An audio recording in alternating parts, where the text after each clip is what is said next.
Hi everyone, it's Brett here from Metropole. Well, who will buy my property? That's the question you should be asking yourself if you want to create longer term sustainable wealth through property investing.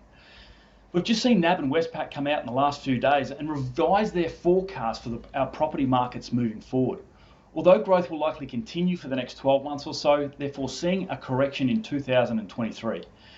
You see, it's easy to look like a guru when an average property is making up to $1,000 each week, but what happens when the tide turns?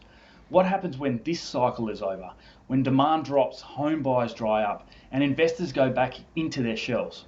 Those are the times that make or break your property portfolio. It will be the underlying demand for your property that dictates what happens next. So here are my thoughts on the good, the bad, and the ugly. So who will buy my property? Well, the good side of things is you want to make sure you're appealing to homeowners, owner-occupiers. We always target a high percentage of owner-occupiers. Owner-occupiers are longer-term thinkers, and ups and downs, they're not thinking about the market, they're thinking about their home.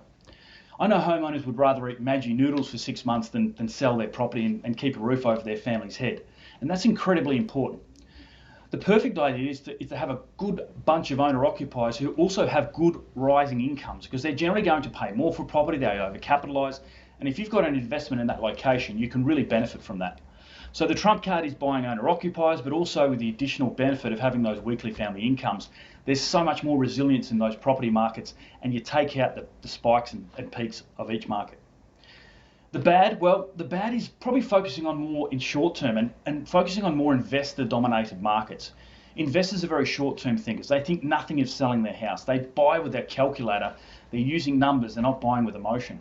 We've seen those types of things happen in mining downturns when the market turns, all the investors drop out and prices are a free for all. And that's certainly, a worst case scenario, but we'll see that in our markets moving forward as well. When demand dries up, who's going to be there? Properties like inner city apartments, house and land packages on the outskirts and dual occupancy, when tenants dry up and buyers dry up, they're really going to struggle, because the other thing is the supply and demand ratios aren't quite in the right order. There's a huge abundance of apartments or land in those locations, and demand is really going to drop.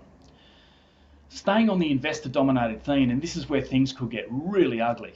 The secondary market, also understanding that aspect, and investors who are buying for depreciation benefits and yield, this is when they really come unstuck. Several years ago now, the government changed the rules and regulations a little bit around depreciation. You can only benefit from depreciation if you're buying a brand new property. So if you're reselling or buying a second-hand property, you can no longer benefit from tax and depreciation benefits, and that can be a huge issue in the resale market when there's a lack of demand anyway. Also, yield is generally the time you get found out, because generally yield is an example of low growth and higher risk to cover those kinds of offsets. So it's really important that you understand that, and you understand what the resale market is and who is going to buy your property.